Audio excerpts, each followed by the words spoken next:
கோலாலம்பூரில் பார்க்கிங் கட்டணம் வருமானத்தின் பெரும் பகுதியை விழுங்குகிறது. மிகவும் பரபரப்பான நெரிசல் மிக்க வாகனங்கள் மத்தியில் கோலாலம்பூரின் மையப்பகுதியில் வாகனத்தை ஓட்டிச் செல்வது என்பது மிகப்பெரிய ஒரு சவாலாக இருப்பதை மறுக்க முடியாது. இந்த துன்பத்தை அனுபவிப்பவர்களுக்கு மட்டுமே அதன் வலி புரியும்.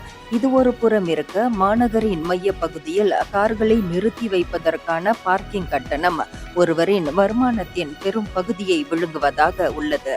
கோலாலம்பூரில் மட்டும் பார்க்கிங் கட்டணம் ஏன் இவ்வளவு அதிகமாக இருக்கிறது? பார்க்கிங் கட்டணங்கள் அதிகரிப்பை பார்க்கும் போது பொது போக்குவரத்துகள் மிக சிக்கனமான மேலும் வசதியான போக்குவரத்தை வழங்குகின்றன. LRT, MRT, மோனோ ரயில் போன்ற ரயில் சேவைகள் மாநகரில் மிக சௌகரியமான மேலும் அதிகமான சேவைகளை வழங்குகின்றன. அதே போன்று பேருந்துகளும் சௌகரியமாகவும் கட்டுப்படியாகும் கட்டணத்திலும் சேவைகளை வழங்கிக் கொண்டிருக்கின்றன. கொஞ்சம் யோசித்து பார்ப்போம். இந்தியர்களின் இதய குரல் மக்களோசை.